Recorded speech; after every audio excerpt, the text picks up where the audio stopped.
ในยุคสมัยที่มีการเปลี่ยนแปลงและปรับตัวในการขยายตัวของสังคมขยายตัวของเศรษฐกิจนั่นเองเนาะในแต่ละมื้อของการเดินทางที่จะมุ่งหน้าเข้าสู่ในตัวเมืองก็เป็นโมงที่หลายๆท่านก็ต้องแข่งขันกับเรื่องของการสัญจรเนาะอันนี้จะแม่นเป็นเวลา7:00ในตอนเช้าของมื้อวันจันทร์นั่นเองเนาะเป็นมื้อที่หลายๆท่านเริ่มต้นของการเฮ็ดเวียกแล้วก็เป็นมื้อที่หลายๆท่านเริ่มต้นของการเดินทางเข้าในตัวเมืองเสาร์อาทิตย์จะเป็นมื้อพักผ่อนหลายท่านจะเดินทางกลับภูมิลำเนาหรือออกนอกตัวเมืองนั่นเองอันนี้เป็นภาพบรรยากาศที่หลายๆท่านกำลังจะมุ่งหน้าเข้าสู่ในตัวเมืองที่ถนนไก่สอนวงวิหารเนาะเขตดอนนูนนั่นเองก็เป็น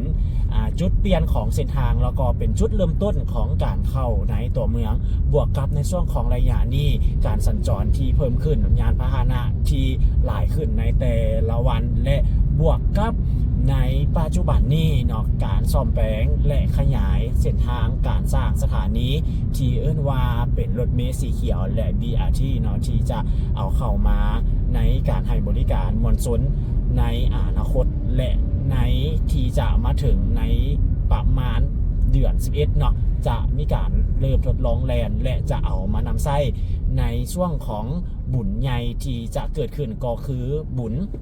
พระธาตุหลวงเวียงจันทร์ก็คือตั้งแต่เมื่อวันที่1หาวันที่9เนาะจะเป็นในช่วงของเทศกาลหรือว่าเป็นงานปางใหญ่เนาะเป็นพระธาตุใหญ่ของชาวลาวของเรานั่นเองก็คือพระธาตุหลวงเวียงจันทร์เนาะท่านใดที่อยากจะมาลิ้นมาเที่ยวในช่วงระยะนี้ก็มาได้เนาะงานตลาดนัดก็จะแม่นเริ่มตั้งแต่มื้อวันที่1เนาะสำหรับมื้อเวียนเทียนพระธาตุหลวงก็จะแม่นเป็นมื้อ15ค่ำข้าพเจ้าแน่ใจว่าตกถึงวันที่8หรือวันที่9เนาะให้เบิ่งขึ้นตื่นนิดนึงอันนี้เป็นภาพบรรยากาศเนาะของการเดินทางของหลายๆท่านที่จะมุ่งหน้าเข้าสู่ในตัวเมืองในระยะนี้คำไว้แจ้งไว้เนาะก็ถือได้ว่าเป็นการปรับเปลี่ยนในช่วงของฤดูเนาะของทางลาวเขาเลยแหละทุกท่านเนาะระยะนี้พ่อแม่ประชาชนพื้นที่ต่างๆที่เพิ่นเฮ็ดเข้านาปีก็กำลังเก็บเกี่ยวเข้านาปีกันอยู่หลายพื้นที่ก็เก็บเกี่ยวแล้วหลายพื้นที่ก็กำลังที่ก็เก็บเกี่ยวอยู่เนาะในปีนี้ถือได้ว่าเป็นปีที่เฮาเจอกับภัยพิบัติค่อนข้างว่าจะหนักหนาพอสมควรนับตั้งแต่ต้นปีมาเลยเนาะแก่ยาวมาเลยโลกมันมีการเปลี่ยนแปลงไปในยุคนี้แล้วก็ในอนาคตเขาก็จะเจอเกี่ยวกับภัยพิบัติที่เอิ้นว่าพายุนี้จะเพิ่มขึ้นเนาะอันนี้ก็คือเป็นการคาดเดาเนาะจากทางวิทยาศาสตร์ของเพิ่นก็ได้ระบุเอาไว้ประมาณนั้นเนาะก็จะเป็นการเปลี่ยนแปลงนั่นเองนี่ทุกท่านแต่ก่อนเนาะการเข้ามาในตัวเมืองนี่ถ้าเป็นในย้อนหลังไปปี2ปีนี้ถือได้ว่า7โมงนี้ทุกคนหาก็เริ่มที่จะเข้ามาในตัวเมืองแต่ว่าปัจจุบันนี่มันการสัญจรที่เพิ่มขึ้นเนาะก็คือ6 โมงครึ่งทุกคนนี่เริ่มออกงานมาแล้วนี่อันนี้คือการเปลี่ยนแปลงไปแล้วก็ความผิดปกติเนาะกันในเรื่องของการที่เราต้องปรับเปลี่ยนพฤติกรรมในเรื่องของการใช้ชีวิตในเรื่องของการเดินทางรวมถึงการที่จะมาส่งลูกหลานโรงเรียนเนาะก็ได้มีการปรับเปลี่ยนใหม่โดยเฉพาะแล้วจุดใดเนาะที่อยู่หน้าโรงเรียนจุดใดอยู่ในเขตโรงเรียนก็จะเป็นจุดที่ค่อนข้างว่าจะมีการสัญจรค่อนข้างว่าจะติดในช่วงของระยะนั่นเองเนาะก็ต้องได้ฮิปฮอนน้ำกันเนาะทุกท่านเนาะอันนี้ก็เป็นอีกหนึ่งที่เรียกว่าในเรื่องของเขตเนาะออกมาฮอดแถวบ้านสะพังมึกแล้วทุกท่านเนาะก็ใช้เวลาคราวหนึ่งก็เซฟในเรื่องของเวลานั่นแหละเนาะเพราะว่าจากแต่ก่อนเนาะที่ข้าพเจ้าเดินทางเข้ามาในตัวเมืองด้วยระยะทาง26 กิโลเมตรเนาะใช้เวลาอยู่ประมาณ40 นาทีก็จะแม่นฮอดจุดหมายปลายทางแต่ว่าปัจจุบันนี้ประมาณใช้เวลาเป็นชั่วโมงป่ายเลยเนาะชั่วโมง20ปลายนาทีบางครั้งก็30เลยทุกท่านเนาะรถเริ่มติดตั้งแต่ช่วงนี้หลังไปแล้วก็คือนับตั้งแต่ระยะนี้ไปเนาะเป็นเรื่องปกติเนาะที่จะพบเห็นในปัจจุบันนี้ก็ถือได้ว่าเป็นอีกหนึ่งภาพบรรยากาศแล้วก็เป็นอีกหนึ่งวิดีโอเนาะที่จะให้ทุกท่านได้เห็นเนาะในเรื่องของการเดินทางเข้าในตัวเมืองนั่นเองเนาะเพราะว่าปัจจุบันนี่ในยุคที่เอิ้นว่าบ้านเฮานี่ก็ถือว่าทุกอย่างเนี่ยมันสวนทางกันในเรื่องของค่าใช้จ่ายกับรายรับเนาะบางท่านนี่จะมีค่าใช้จ่ายที่สูง กว่าในเรื่องของรายหับเนาะบางทานนี่ก็จะสมดุลกันอันนี้การแล้วแต่การที่เขาจะปรับตัวก็คือในช่วงปี2ปีผ่านมาเนาะเกี่ยวกับบ้านของเขาก็จะว่าถึงหลังจากที่มีการยุดแพร่นับตั้งแต่มีการแพร่ระบาดของโรคใหญ่เนาะเว้นวงกว้างทั่วโลกเลยที่เขาฮู้กันแหละทุกท่านแล้วบ้านเขาก็มาเจอประสบปัญหาเกี่ยวกับอัตราเงินเฟ้อแล้วก็บวกกับเงินของเขาอ่อนค่านั่นเองเนาะเหตุให้คูณ2ในเรื่องของการซื้อสินค้านั่นเองเนาะจาก 10,000 ก็เป็น 16,000 จังซี่เนาะจากเฟอข้าวเปียกเนาะข้าวเปียกถ้วย30แต่ก่อนเนาะแต่ว่าปัจจุบันนี้ก็ดีดตัวขึ้นมาอยู่ที่45,000บางห้างก็50,000ถ้าเป็นเฟอก็จาก45เนาะขึ้นมาปัจจุบันนี่ก็บางห้างก็65บางห้างก็70เนาะอันนี้ก็แล้วแต่ในคุณภาพแล้วก็ปริมาณนั่นเองเนาะอันนี้ก็เป็นติดอยู่ที่บ้านสาพังมึกเนาะสีแยกไฟแดงโดกๆเป็นเวลา7:06 นาทีเนาะออกมาข้าวเดียวติดแล้วเนาะทัวร์ข่าวเจ้าสิไปฮอดเส้นทางหอวัฒนธรรมแห่งชาติแถวพูดอะไรเนาะแถวใกล้ๆกับสีหอมผมว่าสีหอมจากโมงในตอนนี้ก็เพื่อเวลาไว้แล้วได้ทุกท่านเพื่อเวลาเอาไว้แล้วในการเดินทางเข้ามาเนาะ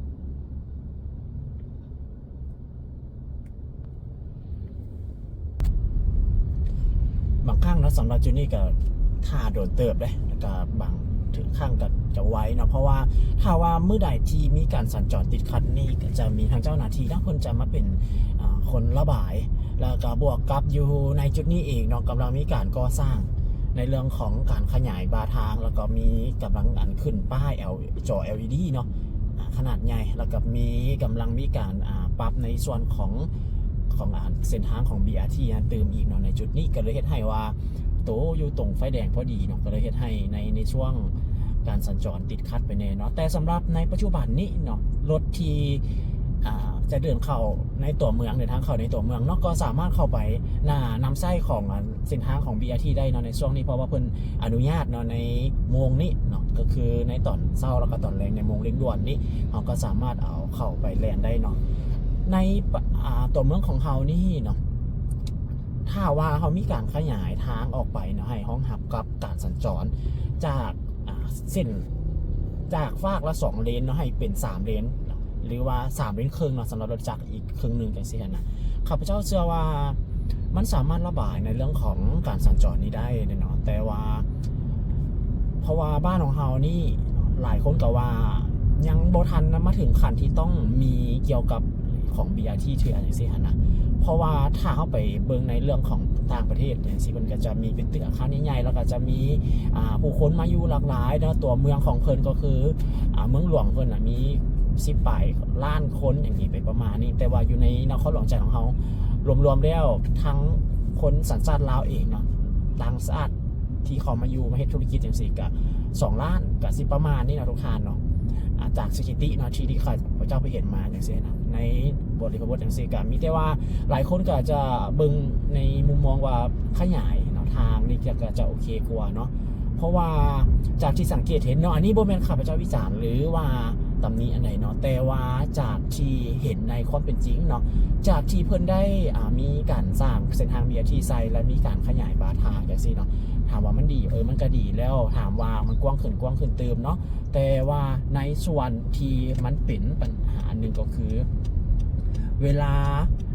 ของทางนี่นะทุกท่านเนาะมันจะเป็นโค้งเนาะทุกท่านมันรู้สึกว่าบางจุดแคบแล้วบางจุดกว้างเนาะมันเลยเฮ็ดให้ว่าบางครั้งนี่เขาขับรถนี่นะหักออกหักเข้าเนาะก็คือบางจุดบอนทีใกล้กันกับเป็นสถานีแบบนี้เนาะเพิ่นจะขยายออกกว้างแล้วในส่วนของบาทางฝากกำนั่นเนาะเพิ่นก็ขยายออกกว้างอย่างเสียนะหลังจากวิทย์จากสถานีนี้ไปแล้วมันก็จะแคบเข้าเติมอย่างเสียนะก็เป็นอันนึงเนาะเวลาที่เขาขับรถแล้วมันให้เขารู้สึกว่าเส้นทางมันบ่ไปแล้วซื่อเสียนะมันรู้สึกว่ามันกว้างเป็นจุดกว้างกับจุดอันจังซี่นะแต่ว่าเพิ่นก็ขยายในทั้งส่วนทั้ง2ฝากเลยอยู่เนาะอันนี้ข้าพเจ้าก็เข้ามาขับเนาะอยู่ในเส้นทางของBRT เนาะเพราะว่าเขาสามารถขับได้ตั้งแต่6:30หา9:30เนาะถ้าเป็นในช่วงตอนเช้าถ้าเป็นตอนแรงก็จะแมนเป็น4:00เนาะหา6:00แรงเนาะสิประมาณนี้เขาสามารถนำใช้ได้เนาะเพราะว่าเพิ่นได้มีเกี่ยวกับการแจ้งการเนาะให้รถ ทั่วไปเนาะสามารถเข้ามาแล่นได้เนาะเพื่อเป็นการระบายในเรื่องของการสัญจรในที่จะเดินทางเข้าในตัวเมืองเนาะเขาจะออกบ้านมานี่ก็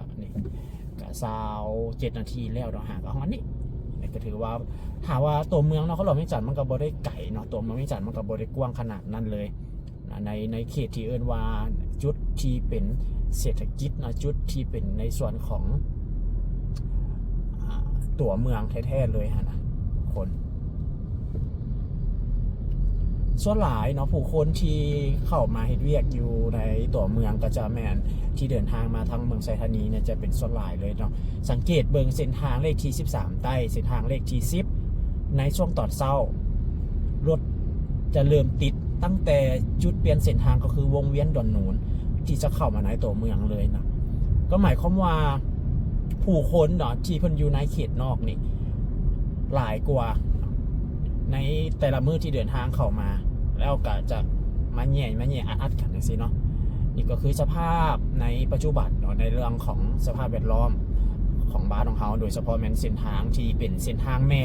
เส้นทางหลักเนาะของตัวเมืองก็คือถนนไกรสอนวงวิหารนี่แหละเนาะนับตั้งแต่วงเวียนดอนนูนไปสิ้นสุดอยู่ที่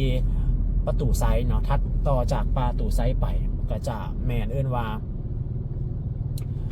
ถนนลานสร้างเนาะจากจุดนั้นไปเพราะว่าหลังจากที่ได้มีเกี่ยวกับเส้นทางนี้ขึ้นมาเนาะในบางจุดที่มันเป็นจุดรีเทิร์นเนาะจุดกลับรถอย่างสินะเพิ่นก็ได้มีการตันเลยให้ผู้ที่จะข้ามมาอีกฝั่งกำนันหนึ่งเนาะก็ต้องได้ไปจุดที่เพิ่นกำหนดใหม่เนาะก็เลยให้ว่าในการที่จะเลี้ยวเฮาก็สามารถจะเลี้ยวในจุดนั้นเนาะเลยให้รถมันก็จะเพิ่มขึ้นเนาะในจุดนั้นนะทุกคนอันนี้ก็คือเป็นประมาณในลักษณะเนาะเฮ็ดไปน้ำบางครั้งนี่ก็จุดเกิดอุบัติเหตุก็มีเนาะก็คือไปหักทางเพไปนั่นเองนะทุกคนก็ถือได้ว่าก็เป็นสิ่งหนึ่งที่คนเฮาโดยเฉพาะกับแม่นผู้ที่อยู่ในนครหลวงเวียงจันทน์นี่ก็ต้องได้มีการปรับพฤติกรรมโดยเฉพาะแล้วเนาะการนำใส่รถยานพาหนะนี้เนาะก็ต้องได้มีการปรับเปลี่ยนเพิ่มเติมขึ้นเนาะก็ต้องได้กำหนดในเรื่องของการเข้าออกนี่ใหม่เติมอีกเนาะได้ข่าวมาว่าเพิ่นจะมีการเปิดทดลองแลนคร่าวๆเนาะจากบุคคลที่เพิ่นเฮ็ดเวียกเกี่ยวกับในส่วนนี้เนาะเพิ่นก็ได้เอาน้ำคลิปเล็กๆน้อยๆมาเผยแพร่แล้วก็มีคนไปคอมเมนต์แล้วก็สอบถามว่าจะเริ่มทดลองแลนมื้อใดเนาะเพิ่นก็ได้บอกว่าจะเริ่มมีการทดลองแลนก็คือจะมีเป็นในช่วงของบุญพระธาตุหลวงเวียงจันทน์เนาะคันมาย้อนหลังกลับมาเบิ่งว่าบุญพระหลวงเวียงจันทน์แม่นมื้อถึงมื้อใดก็คือเริ่มวันที่1เลยคือซีเมนแล้วเนาะเราสังเกตเบิ่งภาพโดยรวมในการสร้างสถานีสร้างเส้นทางของเพิ่นก็แม่นถือว่าแล้วไปได้ในหลายภาคส่วนแล้วเนาะรวมถึงการติดตั้งเกี่ยวกับสถานีของ BRT เองจังซี่เนาะก็เป็นสถานีแบบสำเร็จรูปเนาะเพิ่นเอาเพียงแต่เอามาประกอบเข้านั่นเองเนาะแต่ละจุดก็จะห่างกันประมาณ200 เมตรจังซี่เนาะก็จะพบอีก1สถานีไปก็คือเมื่อกี้นี่เนาะเอาไก่เมื่อกี้เนี่ยก็มาเจออีกทางด้านนึงของทางด้านหน้านี่อันนี้ก็จะแม่นแถวๆกับหอพิพิธภัณฑ์แห่งชาติเนาะแล้วก็หอพิพิธภัณฑ์ท่านไก่สอนของวิหารทางถัดต่อจากนั้นไปก็จะแม่นเป็นหอประชุมแห่งชาติเนาะก็เข้ามาฮอดเขตในตัวเมืองแล้วนะทุกท่านในตอนนี้ทางด้านหน้าพูนก็คือจะแม่นเป็นสีแยกไฟแดงหอประชุมเนาะรถจะติดตั้งแต่พี่เลยบริเวณทางด้านนี้เลยนี่แน่นเนาะแน่นทั้ง2ส่วนเลยตอนนี้ก็คือกาสังเกตเบิ่งทางจุดนี้กลายเป็น4 เลนแล้วตอนนี้เนาะไทยขาขึ้นกลายเป็น3 เลนทางนั้นกระสอบเนาะมานี่อีกแล้วทางด้านนี้อีกเนาะเอารวมกันไปอย่าง4ไปสิเลยแบบเป็นประมาณลักษณะเป็นประมาณนี้เนาะในเมื่อมีการพัฒนาการเปลี่ยนแปลงเนาะทุกอย่างมันก็ต้องได้มีการปรับเปลี่ยนในส่วนของพฤติกรรมต่างๆโดยเฉพาะแล้วการสัญจรที่เขาจะเข้าในตัวเมืองเนาะการสัญจรที่เขาจะเดินทางก็ต้องได้มีการปรับใหม่เนาะโดยเฉพาะในช่วงการเดินทางตอนเช้าแบบนี้แหละเนาะโมงเร่งด่วนของหลายๆท่านที่จะมุ่งหน้าเข้าสู่ในตัวเมืองอันนี้ก็คือแมนสภาพของการสัญจรเนาะทุกท่านอยู่ที่ถนนไกรสอนวงวิหารเช้ามื้อวันจันทร์เนาะเป็นวันที่20ตุลาเนาะ2025นั่นเองเนาะก็เป็นช่วงที่ว่าหลายๆท่านกำลังจะมุ่งหน้า ไปปฏิบัติหน้าที่ของตนเองเนาะอันนี้ก็คือเป็นภาพบรรยากาศที่ข้าพเจ้าจะพาทุกท่านมาเดินทางเข้าในตัวเมืองน้ำกันแล้วก็มาเบิ่งเนาะจุดนี้ก็จะแม่นเป็นจุดที่เอื้นว่าหน้าหอประชุมแห่งชาติเนาะจุดที่เอื้นว่า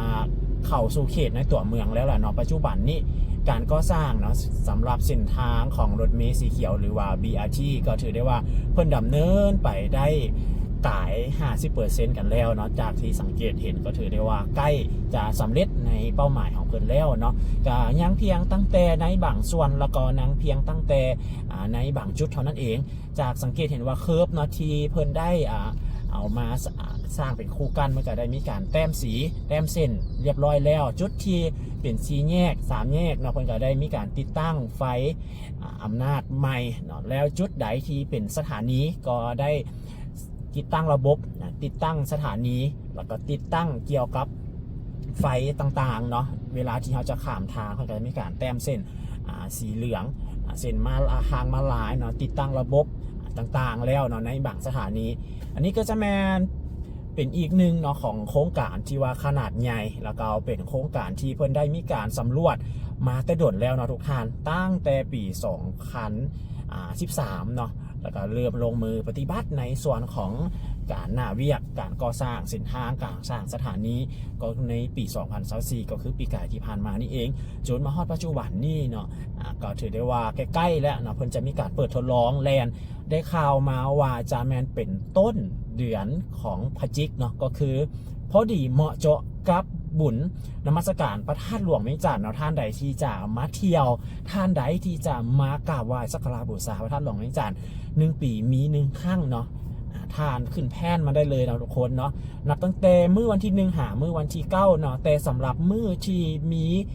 เวียนเทียนก็คือจะเป็นมื้อวันที่15ค่ำเนาะก็นับกับอีก15วันเนาะต่อจากนี้ไปก็คือสิแม่นแล้วเนาะเพราะว่ามื้อนี้ก็เป็นมื้อวันที่20แล้วเนาะทุกท่านก็อีกบ่โดนเนาะเดี๋ยวจะมีข่าวการเปลี่ยนแปลงสิ่งใดเนาะจะอัปเดตให้ทุกท่านได้รับชมกันเติมให้หาผู้กันเติมหลายคนจะสงสัยเนาะหลายท่านก็จะมีตั้งคำถามว่าเป็นอย่างคือเส้นทางของ BRT แล้วคือเข้ามาแลนได้เนาะในช่วงระยะนี้เนาะเพิ่นก็ยังบ่ทันได้มีการแลนของรถเมล์ BRT เนาะเพิ่นก็ได้อนุญาตเนาะให้รถทั่วไปเนาะที่จะเดินทางเข้าในตัวเมืองสามารถเอามานำไส้ได้เนาะในชั่วโมงของเร่งด่วนก็คือนับตั้งแต่6:30เนาะไปจนฮอด9โมงถ้าเป็นตอนเช้าถ้าเป็นตอนแลงก็คือจะแม่น16:30เนาะหา18:30นั่นเองเนาะในช่วงชั่วโมงนี้เท่านั้นเด้อเนาะที่เพิ่นกำหนดให้เฮานำไส้ได้อันนี้ก็คือในระยะนี้จะเป็นฤดูของการเก็บเกี่ยวข้าวทุกทานเนาะก็จะเป็นช่วงที่ว่าเป็นการเปลี่ยนฤดูทางลาวเฮาเลยเนาะทุกทานตอนในนี่แหละแม่นคำไว้แจ้งไว้เนาะทุกท่านก็ถือได้ว่า5โมงแจ้งแล้วเนาะถามว่าคำนี่หาทุกท่านเนาะ5โมงก็ถือว่าเริ่มตะเวนตกดินแล้วเนาะหลายพื้นที่หลายเขตเนาะพื้นที่มีการเฮ็ดข้าวหน้าปีกอย่างสิเพิ่นก็จะเก็บเกี่ยวข้าวหน้าปีกกันแล้วเนาะในหลายพื้นที่นั่นเองอันนี้ก็เป็นอีกสิ่งหนึ่งถ้าว่าท่านแต่จะมาเล่นมาเที่ยวในระยะนี้ก็ถือได้ว่าเป็นโอกาสดีทุกท่านก็ถือได้ว่าเราก็จะได้เห็นวิถีชีวิตเพราะว่าในคนลาวของเขานี่เนาะในต่างถิ่นในพื้นที่ต่างๆก็ยังคงรักษาวิถีชีวิตของดั้งเดิมของตัวเองอยู่ก็ถือว่าเราก็จะได้เห็นเนาะในส่วนนี้ในการท่องเที่ยวธรรมชาติอย่างสิถ้าว่าขี่รถไฟไปเราก็จะเห็นทงนาที่กว้างเขียวเนาะในระยะนี้ก็ถือได้ว่าการนิยมการเที่ยวน้ำตกตาดนิยมเที่ยวผาชมทะเลหมอกนี่ก็ถือได้ว่าเป็นการนิยมที่ว่าหลายนะแพร่หลายแพร่กว้างหลายในลาวปัจจุบันนี้อันนี้ก็มาฮอดแถวด้านหน้าของโรงแรมเนาะราชวงศ์วันด้าวิสตาเนาะก็ซื้อยาวโรงแรมของคนก็สมอยู่เนาะซื้อยาวโรงแรมเพิ่นก็ใหญ่ก็ตึกที่ว่าสูงอันดับต้นๆเลยเนาะก็สมอยู่ในโมงนี้ก็จะมีเจ้าหน้าที่เนาะเพิ่นก็มาอำนวยความสะดวกในเรื่องของการระบายการสัญจรในแต่ละจุดไม่ว่าจะเป็น4แยกและ3แยกนี่ทุกท่านถ้าว่าเพิ่นสร้างนะในจุดนี้เราก็จะเห็นที่เอิ้นว่าสถานีลักษณะของสถานีก็จะแต้มเป็นเส้นสีฟ้าใช่เนาะในจุดสถานีเลยสีฟ้าสี เหลืองเนาะในแคบเคิร์ฟในถนนไกรสอนวงวิหารนี่มันเพิ่นบ่ได้มากเด้อทุกท่านเนาะตามแจ้งการในเดือนที่แล้วก็คือวันที่26บอกเนาะที่ออกมาแจ้งการให้มีการรื้อถอนเคิร์ฟก็คือก้อนอิฐนี่เนาะก็คือจะแมนเส้นทางธิราชเนาะแล้วก็สถานีที่อยู่ในเส้นทางสถานีราชเนาะ2สถานีที่เป็นสถานีวันเวเนาะแต่ว่ามีการสร้าง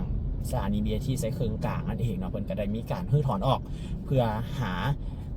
จุดแก้ไขร่วมกันเนาะในการสร้างเป็นจุดใหม่นั่นเองเนาะในปัจจุบันนี้ก็รื้อถอนสำเร็จเรียบร้อยแล้วแล้วก็เคิร์ฟเนาะตามแล้วเส้นทางเส้นนั้นเพิ่นก็ได้รื้อถอนออกแล้วเนาะแล้วก็เส้นทางที่เอิ้นว่าหน้ามหาวิทยาลัยแห่งชาติเนาะก็คือสี่แยกไฟแดงดงโดกเนาะไปจนฮอดหน้ามหาวิทยาลัยแห่งชาติเด้จุดเริ่มต้นของสถานี BRT ก็จะแมนอยู่ที่มหาวิทยาลัยแห่งชาติเนาะแล้วก็จุดสิ้นสุดก็คือจะแมนอยู่ในสวนสาธารณะเจ้าฟ้างุมพุ่นเนาะระยะทางก็12 กว่ากิโลเมตรเนาะในอันนี้มันจะเป็นโซนซี่นะทุกท่านเนาะสายซี่นั่นแหละนะถ้าว่าซับทางบ้านเฮาก็ได้เพราะว่าเพิ่นก็จะมีสาย A B C D เนาะแต่ละสายก็จะยังพอได้ดำเนินในเรื่องของการก่อสร้างเทื่อในปัจจุบันนี้เพิ่นหาก็ดำเนินในส่วนที่เป็นจุดนี้ก่อนเนาะเส้นทางก็จะแล่นออกไปพุ่นเนาะทุกท่านถนนไกรสอนพงวิหารออกไปใส่ตลาดเศร้าออกตลาดเศร้าเนาะไปใส่แถวหงหมอมโหสถเนาะแถวหน้าวัดหอพระแก้วจะออกไปใส่วัดองค์ตื้อเนาะวัดอินแปลงออกไปใส่สวนเจ้าฟ้างุมต่อหน้าไปเพิ่นก็จะสร้างไปฮอดสถานีรถไฟล้อจีนเนาะเส้นทาง450 ปีแล้วก็ออกไปใส่สนามบินสากลวัดไตออกไปใส่เส้นทางหนองแตงโค้งไปใส่เส้นทางทางงอนเนาะตามแผนเนาะที่ข้าพเจ้าได้ไปเห็นมาลักษณะก็คือจะเป็นประมาณนี้นะทุกท่านถ้าว่ากันแล้วแต่ว่าเฮาสิเข้ามานำไส้หรือบอกะเพิ่นก็บ่ได้ห้ามเนาะแต่ว่าต้องอยู่ในชั่วโมงของที่เพิ่นกำหนดเนาะนี่แหละทุกคนค่ะว่าเป็นจุดดีถ้าว่าเพิ่นได้มีการขยายเนาะเกี่ยวกับทางออกเนาะให้จาก2เลนเนาะปอตกบ้านเฮานี่ก็เป็นทาง2เลนให้ผ่านเนาะขยายออกให้เป็น4เลนฝากละขยายอีกฝากละเลนเนาะให้มันเป็น3เลนอย่างซี่เนาะทุกท่านเนาะครับพระเจ้าว่าดีได้เห็นดีนำเลยเนาะเพราะว่าการเพิ่มขึ้นนะของยานพาหนะแต่ละวันนี้ก็แม่นเพิ่มขึ้นหลายเนาะสังเกตได้เนาะในปัจจุบันนี้เขาก็จะเห็นการจดทะเบียนโดยเฉพาะแล้วเนาะรถที่เป็นรถไฟฟ้าอย่างสิก็ถือว่าเพิ่มขึ้นเนาะทุกท่านเพิ่มขึ้นเนาะเหมาะสมเนาะถ้าว่าไปเดินทางแต่เฉพาะในตัวเมืองจังสิรถไฟฟ้านี่จะโอเคเลยแล้วนี่แกมันเป็นพลพันเนาเนี่ยทุกท่านรถก็จะตีดยาวเลยเข้ามาประมาณนี้ก็คือว่าผู้ใดมีจุดประสงค์แลนซื้อนี่ก็จะแมนเหมาะอยู่เนาะทุกท่านเนาะเข้ามานำไส้นี่ข้าพเจ้านี่เนาะก็คือสิแลนซื้อนี่เนาะไปฮอดพุ่นเลยเนาะโฮงแฮมาลาวพาซาพุ่นเนาะจะบริเลี้ยวซ้ายเลี้ยวขวาเนาะก็แมนเข้านี่ก็ถือว่าเหมาะสมเลยแหละประมาณนี้เนาะทุกคนรถติดประมาณนี้เลยเนาะยาวเลยเห็นทุกคนเห็นเนาะคือข้าพเจ้าพาทุกท่านไล่มาก็จะเห็นแต่ก็ดีเนาะในตอนนี้นะเพิ่นก็จะมีเจ้าหน้าที่เพิ่นมาอันนั้นอยู่มาอำนวยให้อยู่เนาะบางครั้งนี่มันก็จะเจ้าสิเลี้ยวซ้ายก็เลี้ยวหันนะแล้ววันนี้ค่อยจะไปซื้อเลขให้มันติดกันนะไปบ่ได้เนาะคือจุดสี่แยกไฟแดงจุดคือจุด3 แยกไฟแดงจุดนี้ทุกท่านจะสังเกตเห็นว่าเพิ่นมีการติดตั้งไฟอำนาจใหม่ก็คือจะมาเพิ่มขึ้นนั่นเองเนาะเพิ่นมาติดซ่อนใจแล้วอาจจะเอาตัวนี้ออกเนาะเพราะว่าจะมีไฟแดงเนาะเฉพาะของเส้นทางของ BRT ก็คือตัวน้อยๆนี่นะทุกคนนี่ตัวน้อยๆทุกคนจะสังเกตเห็นเนาะมันก็จะมีเป็นว่าตัวนับเวลาขนาดทุกท่านเพิ่มขึ้นมาอีกเนาะแล้วก็จะมีเฉพาะมันจะมีเขียนคำว่า BRT ใส่เนาะข้าพเจ้าไปเห็นอยู่สีแยกไฟแดงพลพะเนาพลสะอาดเนาะมันจะเขียนเอาไว้เลยทุกคนทางจุดนั้น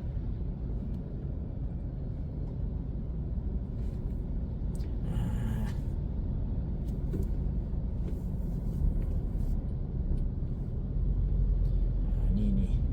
ก็คือจุดนี้เองเนาะที่เขาจะเข้าไปทางด้านหน้าก็จะแมนเป็นอีกจุดหนึ่งเนาะที่เอิ้นว่าสี่แยกไฟแดงขวาสังแสงเนาะอันนี้คือติดตั้งไม้เนี่ยเป็นกับติดตั้งไฟอำนาจไม้คือกัน คล้ายกันหมดเลยเนาะจุดใดที่เป็นสี่แยกที่เป็นเส้นทางแบบนี้ขนาดใหญ่ใกล้ๆกันกับสถานี BRT เนาะก็จะนำไส้ไฟตัวใหม่เนาะก็จะมีบอกสำหรับจะสังเกตเห็นมันจะมีอยู่สองอันเนาะมันจะมีเขียนว่า BRT ใส่ทุกท่าน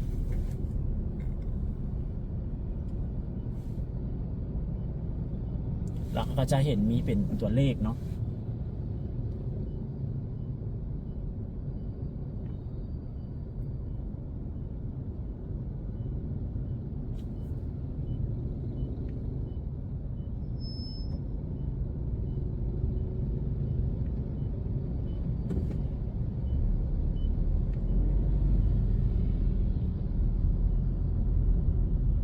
อันนี้จะเป็นสถานีอีกหนึ่งเนาะเป็นสถานีของพลเข็งเพิ่นหากะมาติดตั้งเนาะมันเป็นสถานีสำเร็จรูปเนาะเพียงแต่เอามาติดตั้งใส่ซื่อๆถือว่าเขาเข้ามาเรียนก็ต้องได้ระวังในหน่อยหนึ่งเนาะก็เพราะว่ากันว่าก็จะเจอปัญหาประมาณนี้อยู่แล้วเนาะทุกท่านเนาะเพราะว่าเจ้ากับเขาสินะก็ต้องได้มีการทดลองก็ต้องได้มีการนำไส้ลองเบิ่งพุ่นเลยเนาะเขาจริงสิฮู้ว่าเวลาผลมันจะออกมาเป็นแนวไหนเนาะการเปลี่ยนแปลงก็รู้สึกว่ามันก็มีสีสันที่เพิ่มขึ้นเนาะในปัจจุบันนี้แล้วก็รู้สึกว่าตัวเมืองของเรามันมีการปรับปรุงขึ้นหลายเนาะโดยเฉพาะแมนเขตที่เป็นอยู่ในตัวเมืองนี่รู้สึกว่าจะมีเกี่ยวกับที่เอื้นว่าโครงสร้างตึกอาคารนี่เพิ่มขึ้นหลายเนาะนักลงทุนที่เข้ามาลงทุนเกี่ยวกับการสร้างที่พักอาศัยแล้วก็ห้างอาหารพวกบริการต่างๆนี่มันเพิ่มขึ้นเนาะทุกท่านสังเกตเห็นได้ชัดเจนเลยเนาะในเรื่องของการเปลี่ยนแปลงนะเขาจะสิออกนี่เนาะ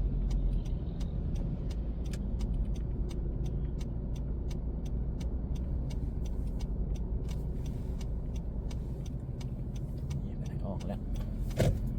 เขาสามารถเข้าออกจุดใดก็ได้เนาะจะเข้าจะออก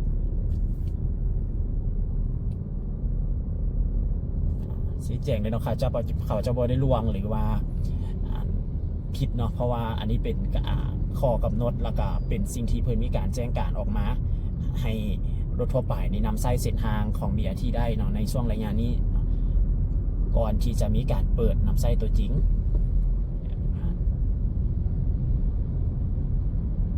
จุดนี้จะเป็นเป็นวงเวียน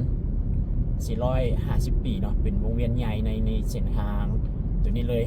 ถ้าเขาไปซื้อนี่ก็จะเป็นออกไปไซที่เอิ้นว่าประตูไซเนาะถ้าเลี้ยวไปทางนี้ทางกำไซเนาะออกไปไซพระธาตุหลวงเวียงจันทน์เขาก็จะเห็นว่าเพิ่นก็จะได้มีการแต้มเส้นทุกจุดนี้มีการแต้มเส้นที่ว่าแล้วนี่แล้วก็ติดตั้งที่เอิ้นว่าไฟนี่เนาะทุกคนจะสังเกตเห็นเนาะ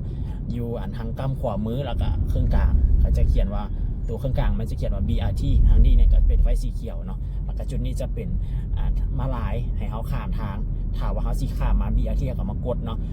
แล้วก็รถ BRT นั่นก็จะเป็นรถที่มีประตูทั้งสองข้างเลยเนาะ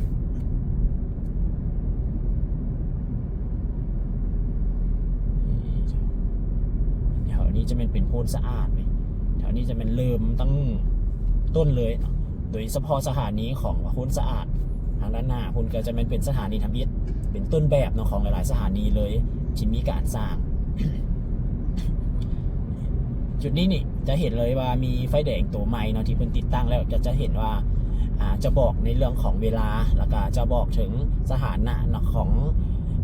รถที่จะนำไส้ที่จะแล่นเนาะก็คือโดยเฉพาะมันมีคำว่า BRT ถ้าว่าเป็นเลนของ BRT นี่ก็คือจะเป็นไฟแดงตัวไหนเนาะตัวเครื่องกลางเลยมันก็จะเขียนว่า BRT แล้วก็จุดที่เป็นเส้นกลางมันก็จะมีการเขียนใส่ว่าออลี่เนาะออลี่ BRT หรือว่ารถเมล์เฉพาะรถเมล์ด่วนนั่นเองเนาะอันนี้จะเป็นสีแยกไฟแดงโพนสะอาดเนาะที่เขาจะไปสีบุญเฮืองกับเลี้ยวทางกำขวาถ้าเขาจีออกไปใส่หนองบอนสีแยกไฟแดงหนองบอนเข้าไปพระธาตุหลวงให้เขาเลี้ยวทางกำซ้ายนะทุกท่านทางด้านหน้าที่ทุกท่านเห็นเป็นตะแกรงสี เขียวเนาะเป็นอาคารที่เพิ่นสร้างมาได้หลายปีแล้วเนาะข้าพเจ้าเห็นว่าเพิ่นกำลังดำเนินในช่วงระยะนี้เนาะได้ข่าวมาว่าตึกตัวนี้ฮะละแมนเพิ่นจะสร้างเป็นเมกามาร์กเนาะเป็นตึกของโคลาวเป็นเพิ่นจะสร้างเป็น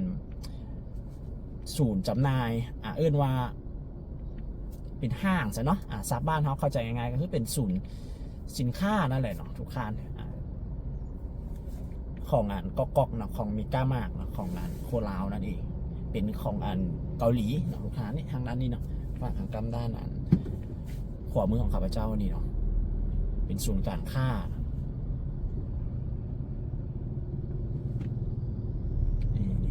ตัวนี้มันเป็นไฟแดงที่เป็นติดตั้งใหม่เด้อทุกท่านมันก็จะมี UC เนาะตัวสีแดงท่านจะเขียนว่า BRT เนาะใช้เฉพาะ BRT ตัวสีเขียวก็คือจะเป็นรถทั่วไปนั่นเอง7:42 นาทีเนาะ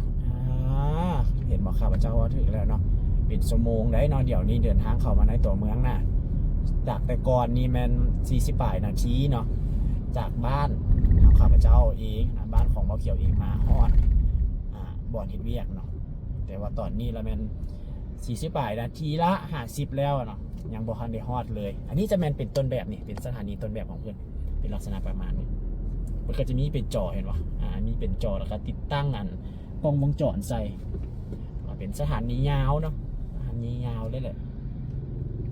ทั้งห้องฮับในอนาคตเนาะในการสร้างสีแบบของคนก็มีการทดลองมีการสำรวจมาคือที่ข้าพเจ้าว่าเนี่ยตั้งแต่ปี2013เนาะนี่ทางด้านหน้านี่ก็จะเป็นทางโรงเรียนสินไซเนาะก็เลยให้ว่ารถค่อนข้างว่าจะแน่นทางด้านนี้เนี่ยเพราะว่าพ่อแม่นักเรียนเนาะเพิ่นก็จะมาจอดส่งลูกอยู่โรงเรียนนี้แล้วก็บวกกับเส้นทางจากจุดนี้มันก็เป็น2 เลนเนาะเอาก็จอดฝากกำนันแล้วก็ไปได้ทางด้านนี้เนาะแถวๆนี้เป็นตัวเมืองแล้วทางด้านหน้าก็คือจะเป็นประตูไซเพิ่นก็ขยายออกเลยได้นี่ทุกท่านขยายบาทางออกไปแล้วได้ยังจงฟุตบาทให้เขาก็พอยางได้เนาะก็คือจุดสังเกตเห็นนะอันนี้ก็คือการปรับปรุงการเปลี่ยนแปลงเนาะโครงสร้างในเรื่องของว่าการคมนาคมโดยเฉพาะเป็นถนนตัวเมืองเส้นทางตัวเมืองจากที่เพิ่นได้มีการปรับปรุงเส้นขยายเส้นทางใหม่เนาะเพิ่นก็ได้มีการปูหน้าทางใหม่ให้เราได้เห็นเส้นทางที่ว่ามันหนาขึ้นตืมเนาะแล่นรถก็สบายขึ้นตืมจุดที่เพิ่นมีการแต้มเส้นเนาะตามแจ้งการเนาะตามข้อกำหนดหมายก็คือจะแม่นนับตั้งแต่ประตูไซส์ไปสถานีประตูไซส์ไปเข้าไปฮอดพุ่นเลยเนาะทางนั้นเลยจะเป็นเฉพาะจะเป็นการแต้มเอาเนาะจะบ่ได้เป็นการเอาเคิร์ฟมีเคิร์ฟแบบนี้เนาะเป็นการแต้มเส้นพอแม่นเราเห็นมันก็ต้องได้ปรับเปลี่ยนเนาะให้มาเศร้าขึ้นตืม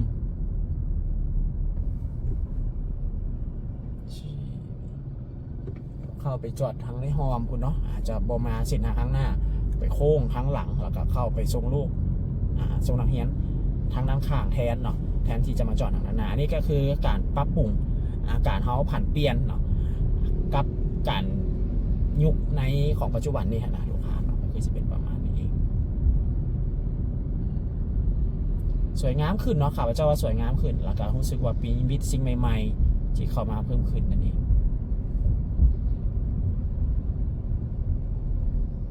ฮอดแล้วเนาะประตูใสอันนี้เป็นโครงการที่เพื่อจะสร้างเป็นโรงแรมระดับพรีเมียมเนาะใกล้กับประตูไซนี่เลยนี่เป็นขึ้นป้ายเรียบร้อยแล้วนี่เริ่มลงมือแล้วเห็นเพิ่นตอกเสาเข็มแล้วทุกท่านเพิ่นลงมือตอกเสาเข็มแล้วติดแน่เนาะเส้นทางวิทย์จากนี้ไปก็ถือว่าโล่งแล้วทุกท่านเนาะเส้นทางโล่งแล้วแบบนี้วิทย์จากจุดนี้เนาะไปฮอดถนนลาดสร้างนะถัดต่อจากนี้ไปก็คือจะเป็นถนนลานสร้างแล้วเด้อถนนแกซอนพระวิหารก็คือจะเป็นชิ้นสุดเนาะอยู่แถวนี้เลยนับตั้งแต่ฝากประตูไซกับนั้นไปเนาะก็คือถัดจากไฟแดงนั้นไปก็คือจะเป็นถนนลานสร้างแล้วเนาะเป็นถนนที่ว่าสวยงามชื่อเลยแหละแล้วก็เป็นถนนที่ว่าเห็นมีดอกจำป่าหลายเนาะ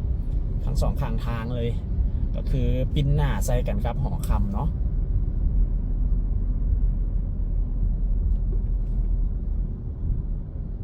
นี่เนี่ยทุกคนสังเกตเห็นบอกว่ามีเส้นเหลือง2เส้นอันนี้ก็คือยังเป็นแล้วเนาะของ BRT เพิ่นบ่ได้ใส่เป็นเคิร์ฟเนาะเพิ่นบ่ได้สร้างเคิร์ฟใส่ BRT ก็คือคีย์ BRT ก็จะแลนกายประตูใส่เฮานี่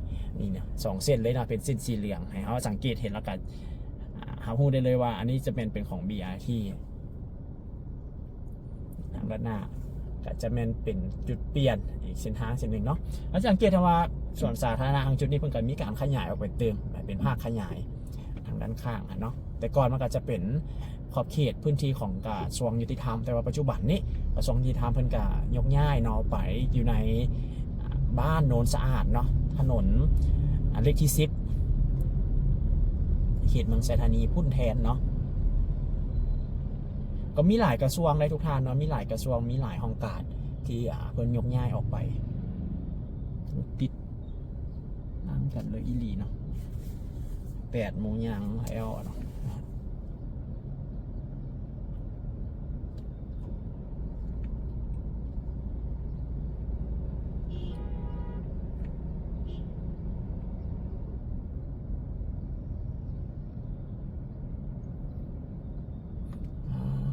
ข้างถนนอิฐเนาะที่ข้าพเจ้าเห็นรถติดกันอยู่จุดนี้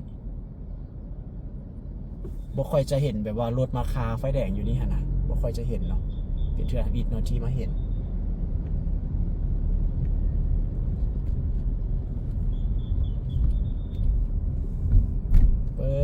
นี่แถวนี้แห่งเส้นทางกว้างเลยทุกท่านนี่ข้าพเจ้าว่าถ้าเห็นเส้นทางถนนไกรสอนของวิหารมันกว้างแบบนี้ข้าพเจ้าโคตรว่ามันสามารถระบายการสัญจรได้นะมันสามารถลดพรการแออัดได้เลยเนาะกว้างเลยเนาะ6 เลนผู้ใดทุกคนฝากละ3 เลนเนาะเส้นทางเส้นหนึ่งกว้างอีหลีแต่ว่าตอนหน้าไปเนาะคนก็จะได้มีแผนในส่วนในการสร้างเส้นทางใหม่เพิ่มเติมเนาะก็คือทางด้านเส้นทางหมายเลข 1เพิ่นจะสร้างตั้งแต่แถวโพนทันเนาะออกไปไซเมืองไซธานีพุ่นแหละเนาะทางด้านหลังทางด้านข้างพุ่นแทนเนาะเพราะว่าถ้าเปรียบเทียบในปัจจุบันนี้เส้นทางเพราะว่าปัจจุบันนี้เส้นทางที่แบบว่าเป็นเส้นทางซื่อเส้นทางหลักเข้ามาในตัวเมืองนี่มันจะมีเส้นทางเดียวนี่ทุกทางในปัจจุบันนี้แต่ว่าสามารถนำไส้หลายเส้นทางได้บ่นอกจากเส้นทางนี้นำไส้ได้เนาะมันก็จะมีเส้นทาง450 ปีเนาะถ้าว่าเขาเดินทางมาตั้งแต่เมืองไซธานีหั่นนะที่จะเข้ามาในตัวเมืองเนาะมันก็จะเวิ้งเนี่ยแล้วออกไปไส้พุ่นออกไปไส้นาควายลัดออกไส้ดงจองเนาะแล้วก็โค้งไส้หัวขวางจึงเข้ามาในตัวเมืองมันจะเวิ้งไก่เติมแล้วไปเส้นทางเขตนั่นกับคนทางนั้นกับล่างเข้ามาแล้วมันกับเส้นทางมันก็แคบอย่างสิหั่นนะก็เลยว่าหลายๆคนที่เข้ามาทางเมืองไซธานีที่จะเข้ามานี้เพิ่นก็จะเลือกนำไส้เส้นทางเส้นนี้หลายกว่าแล้วออกไปไซเส้นทางตัดมีไซเนาะออกมาไซทางดอนแดงหรือว่าออกไม้ไซทางโซกดงนาโซกก็เข้ามาได้ที่กันเนาะเส้นทางเส้นนั้นก็สามารถเข้าในตัวเมืองได้กันอันนี้มันก็จะเป็นกระจายไว้เติมเนาะแต่ว่าลักๆเนาะเป็นเส้นทางเมนแล้วก็ลักๆที่หลายคนจะไส้ก็คือจะเป็นเส้นทางนี้เลยเนาะนี่ทุกท่านจะสังเกตเห็นเนาะว่าถ้ามันเป็นเส้นทาง3 เลนเนาะคือทางด้านนะครับจะเห็นว่ารถแล่นสบายเลยเนาะรถจะบ่ได้แน่นคือกันกับที่เขาก่ายมาเมื่อกี้นี้สี่แยกไฟแดงแถวตลาดเศร้านะทุกท่านแถวนี้เป็นเส้นทางที่ว่ามีสี่แยกไฟแดงหลายไปแป๊บเดียวก็เจอแยกไปประมาณนี้แล้วนะทุกท่านรู้สึกว่าหลายอีหลีเนาะแถวนี้ก็จะมีสำนักงานห้องการหลาย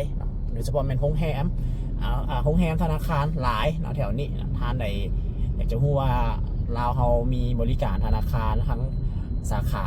ของต่างประเทศเนาะเข้ามาอยู่ในเวียงจันทน์น้อยหลายบันไดนี่มาเบิ่งอยู่แถวถนนล้านสร้างนี่ทุกท่านเนาะเต็มเลยเนาะหลายอีหลีได้ฝากทางด้านนั้นกำขวามือของข้าพเจ้านี่ทุกคนจะเห็นว่ามีของทางธนาคารมาแต่ทางไทยเนาะกรุงศรีกสิกรแล้วก็อย่างเนาะบางกอกแป้งบอยสิหลายเนาะแล้วก็ทั้งของมาเลของญี่ปุ่นก็หลายทุกท่านเนาะบ่ได้มีน้อยๆได้สำหรับธนาคารต่างๆทางด้านนี้ก็จะเป็นตลาดเช้าเนาะเขาเจ้าหากระฮอด8 โมงอย่างในตอนนี้เนาะรถติดหลายจาก48 นาทีเนาะก็ใช้เวลาล่วงเป็นชั่วโมงเลยในการเดินทางเข้ามาในตัวเมืองแดงเราทางกลางเลย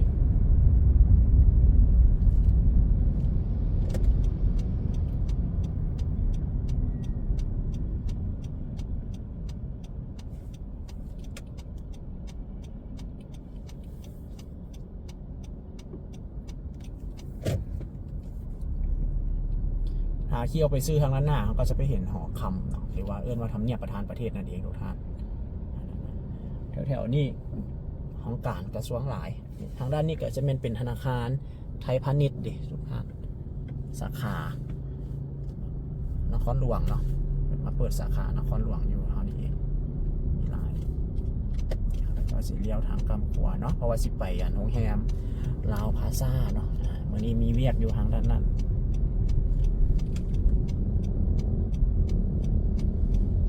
ก็ที่เป็นประมาณนี้นะทุกท่านบรรยากาศแล้วก็สีสันในรวมถึงการใช้ชีวิตแล้วก็วิถีชีวิตของชาวนครหลวงเวียงจันทร์โดยเฉพาะแมนผู้คนที่จะเดินทางเข้ามาในตัวเมืองเดินทางเข้ามาเฮ็ดเวียกในแต่ละมื้อเนาะแต่สี่เจอปัญหาประมาณนี้แหละทุกคนเนาะในเรื่องของการสัญจรในเรื่องของยานพาหนะต่างๆครับก็ต้องได้มีการเผื่อเวลาปรับเปลี่ยนพฤติกรรมใหม่เนาะในการนำใช้กสิประมาณนี้มีข่าวๆหรือมีสิ่งใดเนาะที่จะอัปเดตเพิ่มเติมเดี๋ยวจะพาทุกท่านมาครับฮู้แล้วก็มาเดินทางน้ำกันเติมไปเบิ้งน้ำกันเติมอีกเนาะว่าจะเป็นแนวใดสำหรับวิดีโอนี้ก็ขอบใจทุกท่านเด้อเข้ามาชมและติดตามขอบใจทุกกำลังใจเนาะมีสิ่งใดผิดพลาดประการใดในการนำเสนอหรือว่าจากจุดใดเนาะที่มันบ่เหมาะสมก็ขอโทษขออภัย